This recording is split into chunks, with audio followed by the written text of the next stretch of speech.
అందరికీ శనార్థులు ఎట్లున్నారు? అందరూ మంచుకున్నారా? మీకోసానికని దమాగా దుమ్ము దులిపి ఆర్తలను నేను పట్టుకొచ్చిన చూద్దాం పాండ్రి.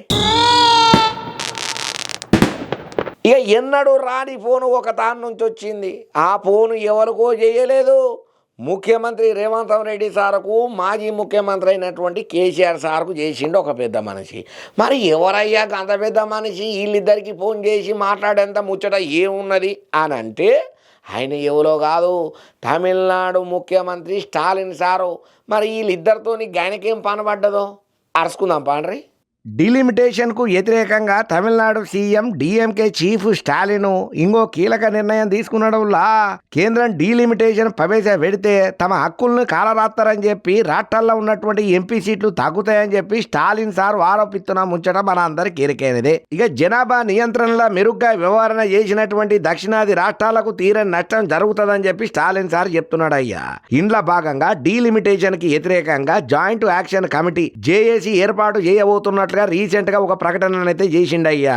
ఇక ఈ ముచ్చట్లల్లా 7 రాష్ట్రాల సీఎంలు పార్టీల అధినేతలకు సీఎం స్టాలిన్ సార్ ఉత్తరాలను అయితే గట్టిగానే రాసిండు. ఇక అందులో మన Telangana CM Revanth Reddy, Kerala CM Pinarayi Vijayan, AP CM Chandrababu sir, Odisha CM Mohan Charan Majhi, Bengal CM Mamata బెనర్జీలు, Karnataka CM Siddaramaiah, Puducherry CM N రంగస్వామిలకు ఆహ్వానం పలికిండయ్యా. ఇక అదే విధంగా వైఎస్ఆర్సీపీ పెద్ద జగనన్నకు, బీఆర్ఎస్ అధినేత కేసీఆర్ సార్కు, MIM, CPM, CPI, Telangana, AP Congress, TDP, Janasena chief deputy CM Pawan Kalyan, Punjab, West Bengal, Odisha రాష్ట్రాల్లో ఉన్నటువంటి పలు పార్టీల చీఫ్లకైతే ఉత్తరాలు బాగానే రాసిండయ్యా ఓపిక చేసుకొని. మార్చి 22వ తారీఖున చెన్నైలో మొదటి జేఏసీ సమావేశం ఏర్పాటు చేయబోతున్నట్లుగా చెప్పుకుంటా వచ్చిండు. మీరంతా జేఏసీల చేరాలని చెప్పి పార్టీల ముఖ్య నేతలకు ప్రతినిధులుగా ఈ సమావేశానికి పంపాల్సిందిగా కోరిండయ్యా. ఇక ఈ ముచ్చట్లన్నిటినీ సీఎం స్టాలిన్ సార్ ఎక్స్ వేదికగా చెప్పుకుంటా వచ్చిండు. మరి ఏమో మరి ఉత్తరాలు అయితే బాగానే రాసిండు కానీ పోయే వీళ్ళు అందరికి ఉండాలి కదా, పోతారో లేకపోతే తిరస్కరణ చేస్తారో మనకు మాత్రం ఏం తెలుసు. ఆయన ఈ స్టాలిన్ సార్ పద్ధతి జరంతా అలాగుంటది, అందరినీ కలుపుకొని పోమంటే కెలుక్కొని పోతుంటాడు. మరి ఈయన రాసిన ఉత్తరాలకు గాను వాళ్ళు ఎట్లా రియాక్ట్ అవుతారో మనకు మాత్రం ఏం తెలుసు, చూద్దాం. మీ పద్ధతి మంచిగా లేదు, మీ పద్ధతి మార్చుకోండి. ఎమ్మెల్సీ ఎలక్షన్లల్లా నేను మీకు బుద్ధి చెప్పిన, అయినా కూడా మీకు బుద్ధి వస్తలేదు. ఏమనుకుంటున్నారు మీరు? అసలు తెలంగాణ పబ్లిక్ ఎంత ఫాయిదా చేయాలన్న ఆలోచన ఉన్నదా? వాళ్ళు ఎన్ని అవస్థలు పడుతున్నారు అన్న పికర్ ఏమన్నా ఉన్నదా? మీరు ఇట్లనే చేసుకుంటా పోతే ఖబర్దారు మీ అంతుదుత్తా, మీ సంగతి చెప్తా, మీ పార్టీని భూస్థాపితం చేస్తా అని చెప్పి శవదాలు పెట్టుకుంటా గట్టిగా మైకును నమిలి పడేస్తున్నాడట ఒక పెద్ద లీడరు. మరి గా లీడరు ఉన్నట్టుండి రేవంత్ సర్కారు మీద ఎందుకు పడ్డాడు, ఏమా కథను అరుచుకుందాం పాండ్రి. రాష్ట్రంలో ఉన్న మున్సిపాలిటీలల్లో పనిచేసే అవుట్ సోర్సింగ్ శానిటేషన్ ఉద్యోగుల ముచ్చట్లల్లా తెలంగాణ ప్రభుత్వం దుర్మార్గంగా వ్యవహారం చేస్తున్నది అని ఎవరన్నారు? కేంద్ర మంత్రి బండి సంజయ్ సార్ మస్తు గరాన్ని కచ్చుకుంటున్నాడు. ఇప్పటి వరకు శానిటరీ ఇన్స్పెక్టర్లకు నెల వేతనం 22,000 చెల్లిస్తున్నది. ఆ వేతనాన్ని 16,600లకు తగ్గించుడు దారుణం అని చెప్పుకుంటా వచ్చిండు. డ్రైవర్లు, వర్క్ ఇన్స్పెక్టర్లకు 25% మీదకెంచే వేతనాలు తగ్గించడం కాంగ్రెస్ ప్రభుత్వం మతిలేని చర్య అని మండిపడ్డాడయ్యా. మున్సిపాలిటీలలో అవుట్ సోర్సింగ్ సిబ్బంది వేతనాలు తగ్గించిన ప్రభుత్వ నిర్ణయం మీద ఇవాళ బండి సారు గట్టిగా మాట్లాడుకుంటా గరం అయ్యిండు. ఇక ఇందుకోసానికని చెప్పి బండి సంజయ్ సారు ఒక ప్రకటనను కూడా విడుదల చేసిండు. ఎమ్మెల్సీ ఎలక్షన్లలో కాంగ్రెస్ పార్టీకి తగిన గుణపాఠం చెప్పిన తీరు మారకపోవడం నన్ను మస్తు బాధ పెడుతున్నది. కాంగ్రెస్ అధికారంలోకి వస్తే అవుట్ సోర్సింగ్ కాంట్రాక్ట్ ఉద్యోగుల వేతనాలు పెంచుతామని కూడా హామీ ఇచ్చిండయ్యా బండి సంజయ్ సారు. కానీ ఇట్లా పాలన చేసుడు ఎంతవరకు ఆ కాంగ్రెస్ సర్కార్కే అర్థం కావాలని చెప్పి రేవంత్ రెడ్డి సార్ను ఎడ్డిచ్చినట్టే మాట్లాడబట్టి పట్టణాల పరిశుభ్రతల శానిటేషన్ సిబ్బంది పాత్ర అత్యంత కీలకమని చెప్పి కరోనా మహమ్మారి కాలంలో కూడా పరంగా పెట్టి వారు అందించిన సేవలు మరవలేని అని చెప్పి బండి సంజయ్ సార్ అన్నాడు. అటువంటి వాళ్ళకే వేతనాలు పెంచాల్సింది పోయి డ్రైవర్లు, వర్క్ ఇన్స్పెక్టర్లకు వేతనాలు తగ్గించడం మీద మస్తు గరానికొచ్చి అరికాళ్ళ మీద మంటలు లేచినట్టే చేయబట్టిండు. పెంచాల్సిన వేతనాలు తగ్గించుడేంది? గిదేం పాలన, గిదేం దిక్కుమాలిన ఆలోచన? సీఎం గారు పాలన మంచిగా చేయుండ్రి, ఆలోచించుండ్రి. ఏం ఆలోచన చేస్తున్నారో మీ మధ్యలో ఏం తిరుగుతున్నది అని చెప్పి జనంతా గట్టిగానే సీఎం రేవంత్ రెడ్డి సార్కు కౌంటర్ ఇచ్చుకుంటా మాట్లాడబట్టిండు. ఉద్యోగులకు డిఏలు ఇవ్వకుండా అవుట్ సోర్సింగ్ సిబ్బందికి వేతనాలు పెంచకపోవడం ఏంటిది అని చెప్పి గట్టిగానే మండిపడ్డదయ్యా.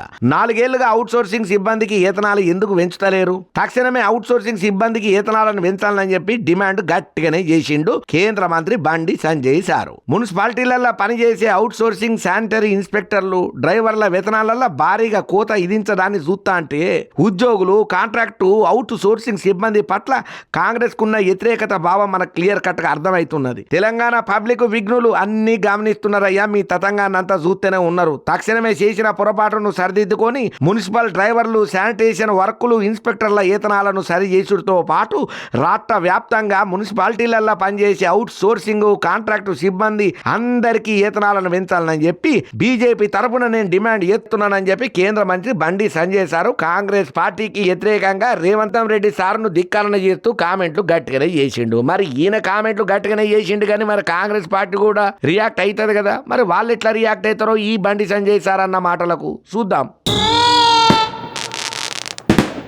విద్యార్థులను మంచిగా చూసుకోవాలి. విద్యార్థి ఆత్మహత్యలను మనం అరికట్టాలి.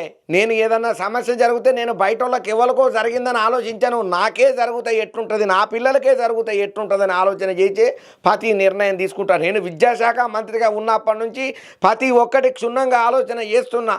నేను అందుకనే విద్యార్థుల కోసం బాగా పాటుపడతా అని చెప్పి విద్యాశాఖ మంత్రి ఐటీ మినిస్టర్ అయినటువంటి నారా లోకేశం సార్ చెప్పుకుంటూ వచ్చిండు.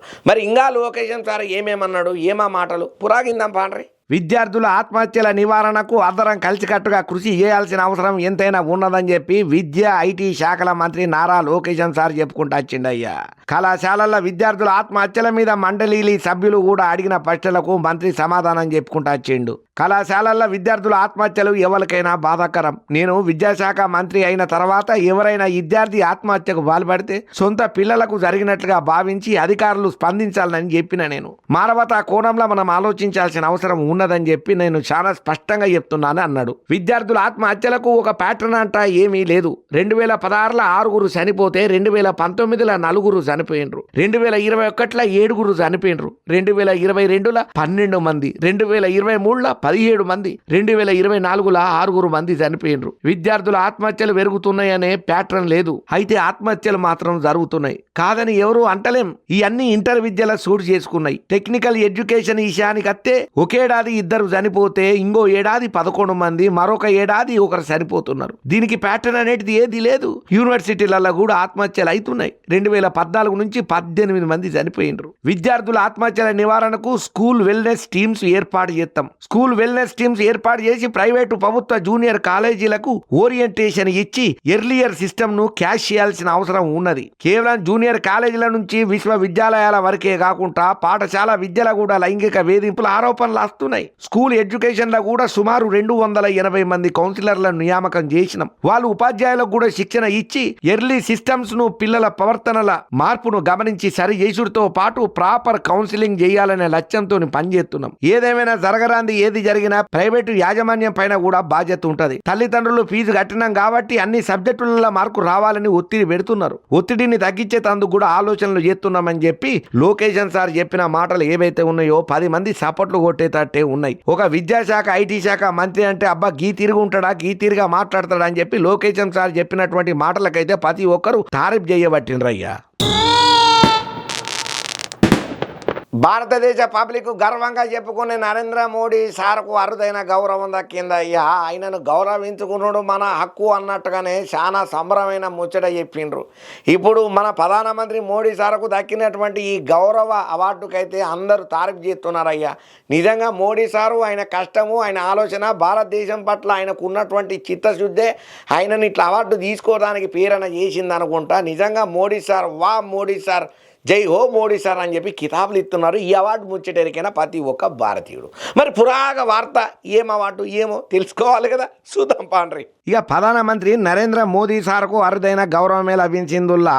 మోదీ సార్కు బార్బడోస్ దేశం ప్రతిష్టాత్మకమైనటువంటి honorary order of freedom of Barbados అనే పురస్కారాన్ని ప్రదానం చేసిందుల్లా. కోవిడ్ మహమ్మారి టైంలల్లా మోదీ సారు సమర్థవంతమైనటువంటి నాయకత్వం, విలువైన సమయాన్ని ఎరకబట్టి ఈ అవార్డును ప్రదానం చేసింది. బార్బడోస్ లా బిజ్జీ టౌన్ లో అయినటువంటి ఓ కార్యక్రమంలో మోదీ తరపున విదేశాంగ సహాయ మంత్రి పబిత్రా మార్గెటిటా ఈ అవార్డును అందుకున్నారు. ఇక ఈ ముచ్చటను విదేశాంగ మంత్రిత్వ శాఖ ఒక ప్రకటనలో చెప్పుకుంటూ వచ్చింది.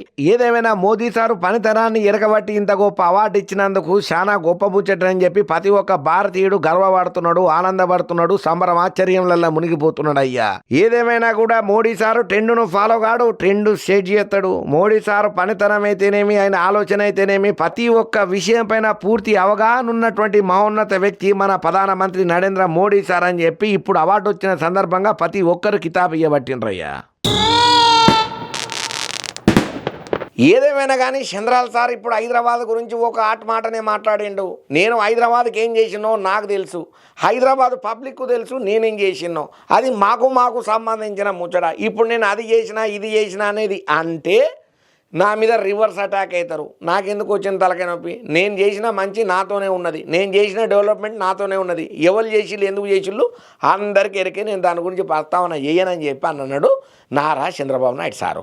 మరి ఉన్నట్టుండి నారా చంద్రాల్ సారు మరి ఎందుకు మరి ఐటీ గురించి కానీ లేకపోతే హైదరాబాద్ గురించి కానీ ఎక్కువ తక్కువ మాట్లాడుకుంటే అక్కడికే కింటాలు కట్ చేసిండు అని అంటే చూద్దాం పాండి వార్తను.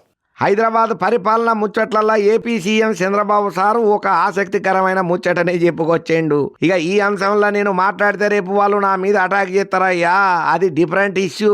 రీసెంట్ గా రిపబ్లిక్ టీవీ కాంక్లేవ్ కు హాజరైనటువంటి చంద్రాల్ సారు ఈ మాటలను చెప్పుకుంటూ వచ్చిండు. హైదరాబాద్ ను పరిశీలిస్తున్న తీరుతోని మీరు సంతోషంగా ఉన్నారా అని చెప్పి యాంకర్ అడిగిన ప్రశ్నకు సమాధానం చెప్పుకుంటా, అయితే హైదరాబాద్ అభివృద్ధి కోసం నేను బలమైన పునాదులనే వేసిన, నగర అభివృద్ధి కోసము బెస్ట్ ఎకో సిస్టమ్ ను తీసుకొచ్చిన. 25 ఏళ్ల క్రితం నేను ఒక హైటెక్ సిటీ బిల్డింగ్ ను స్టార్ట్ చేసిన, అది మొదటి ప్రారంభం. తర్వాత పెద్ద ఎత్తున ఇంజనీరింగ్ కాలేజీలు ప్రారంభం చేసిన. ఇంజనీరింగ్ కాలేజీలు నియామకాలు చేపట్టుతోనే ప్రపంచ వ్యాప్తంగా తెలుగు వాళ్ళు మైగ్రేట్ అయ్యిండ్రు. ఇది నేను ఇలా గర్వంగా చెప్పగలుగుతున్నా. ప్రస్తుతం ప్రపంచ వ్యాప్తంగా ఏ దేశానికి పోయినా కూడా 33% మంది మన తెలంగాణ ఆంధ్రప్రదేశ్ కు చెందిన వ్యక్తులే తలసరి ఆదాయంలో ముందు వరుసలా ఉన్నారని చెప్పి గర్వంగా చెప్పుకుంటూ వచ్చిండయ్యా చంద్రాల్ సారు. హైదరాబాద్ లా 163 కిలోమీటర్ల 8 లైన్లు కలిగినటువంటి ఔటర్ రింగు, అదేనుల్లా ఓఆర్ఆర్ రోడ్డును నేషనల్ హైవేస్ రీఫార్మ్స్ కంటే ముందు నేను తీసుకొచ్చిన. దేశంలో మొట్టమొదలు గ్రీన్ ఫీల్డ్ ఎయిర్పోర్టును నేను తీసుకొచ్చిన. పైసలు కట్టకుండానే పాలసీని తీసుకొచ్చుడు ద్వారానే ఈ ఎయిర్పోర్టును తీసుకురాగలిగిన. 2000 సంవత్సరంలో బయోటెక్నాలజీ పార్కును ప్రారంభం చేసిన. ఈ పార్కు నుంచే కరోనాకు వ్యాక్సిన్ వచ్చింది. భారత్ బయోటెక్ నుంచి అట్లనే 100 దేశాలకు వ్యాక్సిన్ ఎగుమతి ఇక్కడి నుంచే చేయగలిగింది. నేను ఈ పార్కును స్టార్ట్ చేసినప్పుడు ప్రతి ఒక్కరూ ఈ బయోటెక్ ఏంది అని నన్ను ఎడ్డిచ్చినట్టే మాట్లాడిల్లు, ఎదురు ప్రశ్నలేసిండ్లు. కానీ నేను ప్రారంభం చేసినటువంటి ఆధునిక సాంకేతికతకు సంబంధించిన ఫలితాలు ఇప్పుడు దేశానికి అందుతున్నాయి. ఆ మాట చెప్పుకుంటుంటే నేను మత్తు హ్యాపీగా ఫీల్ అవుతున్నా అని చెప్పి చంద్రాల్ సార్ అన్నాడయ్యా. ఇంక అంతనే కాదు, అసలు ఇంతగానం నేను హైదరాబాద్ డెవలప్ చేసినానంటే నేను చేసినా అని చెప్తేనే వాళ్ళకు కూడా తెలుసు నేనే చేసినా అని. కానీ మళ్ళీ నేనేమైనా చేసినా అని చెప్తే నా మీదకి అటాకింగ్ వస్తారు. ఆ ముచ్చట నేను మాట్లాడనని చెప్పి కొన్ని మాటలలో కూడా మాటను దాటేసుకుంటా పోయిండయ్యా. ఏదేమైనా చంద్రాల్ సార్ విజనే విజను, చంద్రాల్ సారు ఆలోచన. విజన్ అంటే చంద్రాల్ సారు, ప్లానింగ్ అంటే చంద్రాల్ సారు. ఈనాడు మనం చెప్పుకునే హైదరాబాద్ ఇంతగానం డెవలప్ అయింది అనంటే ఎవరు అవునన్నా కాదన్నా చంద్రబాబు విజనే అని చెప్పి ప్రతి ఒక్కరు ఈ ముచ్చటెరికైన తర్వాత సప్పట్లు గట్టి కొట్టబట్టినరయ్యా. మనం చాలా మంది బురిడి బాబాలను లేకపోతే బురిడి రాయులను లేకపోతే బురిడి కొట్టించేటోళ్ళను మాయ మాటలు చెప్పి మసిపూసి మారడకాయ చేసేటోళ్ళను అరచేతుల వైకుంఠం చూపించేటోళ్ళను మనం చూసినాం. కానీ ఏకంగా కోర్టునే తప్పుదో పట్టించేటోళ్ళను ఏడనన్నా చూసినామా? చూసుంటాం. కానీ మనకు పెద్ద నోటీస్కు తెలిసిన పేరు అయి ఉండదు. కానీ స్వయంగా ఒక పెద్ద మనిషే కోర్టును బురిడి కొట్టించిండు దొంగ సర్టిఫికెట్లతోని. ఇప్పుడు ఆ ముచ్చట తెలిసి ఇటు డాక్టర్లు కాంగుదిన్నారు, ఆగో ఈ సర్టిఫికెట్లు మావి కాదు అవి దొంగ అని వీళ్ళంటే జడ్జి సార్ అవి చూసి బెయిల్ ఇచ్చేసరికి ఆయన కూడా షాక్ పడ్డాడు. అగ్గో నన్ను ఇంత మోసం చేసేలా వీళ్ళని. మరి ఇంతకు కథ ఏంది, వార్త ఏంది? ఎక్కడదో కాదు, మన ఏపీ ముచ్చటనే. చూద్దాం పాండ్రి. ఇక ఒక వ్యక్తిని కత్తితోని బెదిరించి హత్యాయత్నం చేసిన కేసులల్లా బోరుగడ్డ అనిల్ కుమార్ని అయితే పోలీసులు అరెస్ట్ చేసిండ్రన్న ముచ్చట మన అందరికి ఎరికింది. దాని తర్వాత రాజమండ్రి సెంట్రల్ జైల్లో ఉన్నటువంటి ఈ బోరుగడ్డ అనిల్ కుమార్ ఎవరైతే ఉన్నారో ఏకంగా హైకోర్టునే బురిడి కొట్టించండి అయ్యా. అగ్గో హైకోర్టును గీనెట్లా బురిడి కొట్టించండ్రనంటే ఈ వార్త పురాక చూస్తే మీకే అర్థమవుతుంది. మా అమ్మకు ఆరోగ్యం మంచిగా లేదు సార్ అనుకుంటా ఈ బోరుగడ్డ అనిల్ ఏదైతే సబ్మిట్ చేసిండో సర్టిఫికెట్ల వెనకాల ఉన్న అసలు ముచ్చట తెలిసి అధికారులు కూడా కంగుదినంత కథకచ్చింది. ఇంతకు బోరుగడ్డ అనిల్ హైకోర్టును ఎట్లా బుర్రి కొట్టించుండో తెలుసుకోవాలని ఉన్నది కదా మీకు కూడా. ఇక దానికంటే మొదలు ఈయన చేసిన నేర చరిత్ర ఏందో ఒక్కసారి మనం తెలుసుకుందాం. వైసీపీ పార్టీ అధికారంలో ఉన్నప్పుడు ధనబలం, ఆర్థిక బలం, అండబలం చూసుకొని టీడీపీ అధినేత చంద్రబాబు నాయుడు సార్ అయితేనేమి, జనసేన అధ్యక్షుడు పవన్ కళ్యాణ్ తో పాటు వాళ్ళ ఫ్యామిలీ మెంబర్స్ ను కూడా ఓ రేంజ్ లో అమ్మ నా బూతులు తిట్టుకుంటా శిలరేగిపోయింది అయ్యా ఈ బోరుగడ్డ అనిల్. పబ్లిక్ మీటింగ్లల్లా, లైవ్లల్లా, స్ట్రీమింగ్లల్లనే వీడియోలను విడుదల చేసుకుంటా, ఛాలెంజింగ్ చేసుకుంటా జబ్బలు తొడలు జొరసబట్టిండి బోరుగడ్డ అనిల్. అయితే కూటమి ప్రభుత్వం అధికారంలోకి వచ్చిన తర్వాత బోరుగడ్డ మీద రాష్ట్ర వ్యాప్తంగా ఏకంగా 14 కేసులు నమోదైనాయి. ఇక ఈ క్రమంలోనే ప్రత్యామ్నాయ కేసుల భాగంగా అరండల్పేట పోలీసులు గత ఏడాది అక్టోబర్ నెలలో బోరుగడ్డ అనిల్ కుమార్ అయితే అరెస్టు చేసిండ్రు. కొన్ని కేసులలో మధ్యంతర బెయిల్ వచ్చిన సుతం తర్వాత అనంతపురం పోలీసులు నమోదు చేసినటువంటి కేసుల మాత్రం బెయిల్ మంజూరు కాలేదు. అయితే ఇక ఈ ముచ్చట్లల్లో మా అమ్మకు ఆరోగ్యం మంచిగా లేదు, మా అమ్మ పేరు పద్మావతి, చాలా అనారోగ్యంతో బాధపడుతున్నది, ఆమెకు చికిత్స చేయించేందుకు నాకు బెయిల్ కావాలని చెప్పి ఫిబ్రవరి 14వ తేదీన హైకోర్టును ఆశ్రయం చేసిండు. ఇక ఆ టైంలో తల్లి అనారోగ్యానికి సంబంధించిన సర్టిఫికేట్ సైతం కోర్టులో సబ్మిట్ చేసిండు. దీంతో పిటిషన్ ను స్వీకరించినటువంటి హైకోర్టు అనిల్ కు ఫిబ్రవరి 15వ తేదీ నుంచి 28వ తేదీ వరకు బెయిల్ అయితే మంజూరు చేసింది. కోర్టు ఆదేశాల ప్రకారం 28వ తేదీ సాయంత్రం కల్లా అనిల్ రాజమండ్రి జైలు సూపరింటెండెంట్ దగ్గర లొంగిపోయిండు. అయితే ఇదిట్టుంటే బోరుగడ్డ అనిల్ వాళ్ళ అమ్మ ఆరోగ్యం క్షీణించిందని చెప్పి చెన్నైలో ఓ దవాఖానలో వైద్య పరీక్షలు చేయించాలని చెప్పి మళ్ళొక పారి మార్చి 1వ తేదీన బెయిల్ కోసం పిటిషన్ దాఖలు చేసింది. ఇందుకు సంబంధించినటువంటి గుంటూరు లలిత సూపర్ స్పెషాలిటీ చెందినటువంటి డాక్టర్ సర్టిఫికేట్ ఇచ్చినట్లుగా కోర్టుకు సమర్పణ చేసిండు. తల్లికి నేను ఒక్కనే సంతానం అని చెప్పి మధ్యంతర బెయిల్ ను పొడిగించాలని చెప్పి గోరూరుతోటి మార్చి 11వ తేదీన మధ్యంతర బెయిల్ పొడిగిస్తా తీర్పునిచ్చింది కోర్టు. ఇక మార్చి 11వ తేదీ వరకు మధ్యంతర బెయిల్ పొడిగించిన తర్వాత గుంటూరు పోలీసులకు అనుమానం వచ్చింది. గుంటూరులో మంచి నిపుణులైన డాక్టర్లు ఉండగా అసలు చెన్నైకి పోవాల్సిన అవసరం ఏమున్నదని ఆరాధీశుడు మొదలుపెట్టుడు తోటి దీంతో తీగలాగితే డొంక గదిలినట్టు అసలు ముచ్చట ఎలుగులాగా వచ్చింది. గుంటూరులో సర్టిఫికేట్ ఇచ్చిన లలిత సూపర్ స్పెషాలిటీ ఆసుపత్రికి పోయి పోలీసులు ఆరా తీయగా ఇదంతా కట్టు కదేనని, అసలు మేము ఎటువంటి సర్టిఫికేట్ ఇయ్యలేదని చెప్పుడుతోని పోలీసులు ఒక్కసారిగా షాక్ అయినరయ్యా. ఇక హాస్పిటల్ సర్టిఫికేట్ ఫేక్ అని తెలిసిన వెంటనే పోలీసులు అలర్ట్ అయ్యిండ్రు. ఇంతకీ అనిల్ ఎక్కడున్నాడన్న ముచ్చటనైతే తెలుసుకునేందుకు గట్టిగానే ఫోన్ల మీద ఫోన్లు చేస్తున్నారు. కానీ ఆయన ఫోన్ మాత్రం స్విచ్ ఆఫ్ అని వస్తున్నదట. దీంతో రంగంలోకి దిగినటువంటి పోలీసులు బోరుగడ్డ అనిల్ కోసం గట్టిగానే ఎతుకులాడుతున్నారట. అయితే డాక్యుమెంట్లను పూర్తి స్థాయిలో పరిశీలించకుండానే అనిల్ ను ఎందుకు విడుదల చేసిండ్రనే విమర్శలు కూడా గట్టిగానే వినబడుతున్నాయి. ఇంతకీ అనిల్ ఎక్కడున్నాడు, ఏం చేస్తున్నాడు అన్న పట్టలు కూడా బాగానే వినబడుతున్నాయి. మరి తప్పుడు డాక్యుమెంట్స్ తో బెయిల్ పొందిన అనిల్ మీద ఇంకెన్ని కేసులు నమోదైతాయో, దీని మీద కోర్టు ఎటువంటి యాక్షన్ తీసుకుంటుందో మనకు మాత్రమేం తెలుసు, చూద్దాం. ఏదేమైనా నరం లేని నాలుకకు పని చెప్తే మన బతుకులు బుగ్గిపాలైతే అనడానికి ఈ వైఎస్ఆర్సీపీ కార్యకర్తలు అయితేనేమి, లీడర్లు అయితేనేమి, అందులో ఉన్నటువంటి నాయకులు చేసిన పనులే ఇందుకు నిదర్శనం అని చెప్పి ఇప్పుడు వరుసగా జరుగుతున్నటువంటి అరెస్టుల పరంపర చెప్పకనే చెప్తుందయ్యా. అబ్బా, ఇయ్యుల మొత్తానికి ఇలా మనం తెచ్చినటువంటి ధమాకా దుమ్ముదులిపే ఆర్తలు ఎట్టున్నాయి మత్తున్నాయిలే అన్నట్టు చెప్పుడు మర్చిపోయినా. మన మెగా9 ఛానల్ను సబ్స్క్రైబ్ చేసుకున్నారు కదా, మన వీడియో నచ్చుతున్నది లైక్ చేసిండ్రు కదా, కామెంట్ చేసిండ్రు కదా, వీలైతే షేర్ కూడా చేయండ్రు. ఇంగిన్ని మంచి మంచి ఆర్తలతోని నేను అత్త ఉంటా మళ్ళా.